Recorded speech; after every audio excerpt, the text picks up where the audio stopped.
నిజంగా నేను చాలా ఇన్స్టిట్యూషన్స్ తిరిగి వచ్చాను. చాలా ఈరోజు నా వయసు 22 ఏళ్ళు. చాలా ఇన్స్టిట్యూషన్స్ తిరిగి వచ్చాను. కానీ మా రమేష్ సార్ లాంటి డైరెక్టర్ని నేను ఎక్కడా చూడలేదు. నిజంగా చాలా కైండ్ హార్టెడ్ పర్సన్. నేను ఒక మారుమూల గ్రామం నుంచి వచ్చానండి. మాది ఈ జిల్లా కాదు, మాది చిత్తూరు జిల్లా. మా విలేజ్కి ఈవినింగ్ 6 అయిందంటే బస్సెస్ కూడా దొరకదు. అలాంటి విలేజ్ నాకు సార్ బంధువు పరిచయం చేశారు. నిజంగా సార్ లాంటి మంచి వ్యక్తిని, అంత కైండ్ హార్టెడ్ పర్సన్ని నేను ఎక్కడా చూడలేదు, చూడబోనేమో కూడా అంటే బహుశా.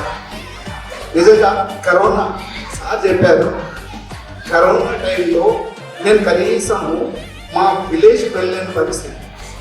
అలాంటి టైంలో కూడా అన్నను ఎక్కడికి వెళ్ళకు, నేను నీకున్నాను అని చెప్పి గొప్ప ధైర్యాన్ని చెప్పి నన్ను 9 months కనీసం సార్ నా దగ్గర ఏ రోజు కూడా నయ్య పైసా తీసుకోలేదు.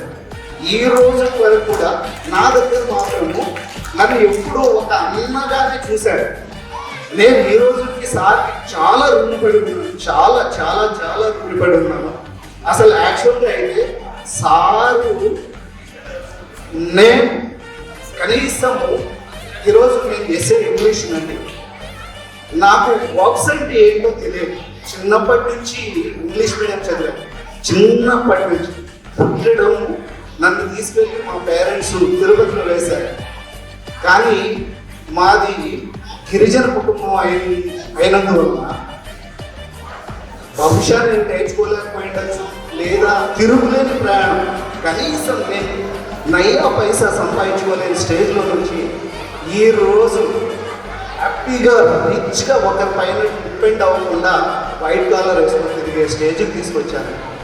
నిజంగా రమేష్ సార్కి చాలా ధన్యవాదాలు.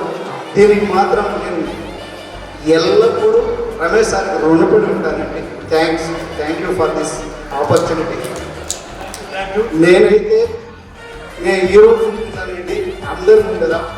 నా సహాయం అన్న ఏమైనా చేయమంటే నేను తప్పకుండా 100% ఇన్స్టిట్యూషన్ వరకు ఏదైనా చేస్తానండి. Thank you.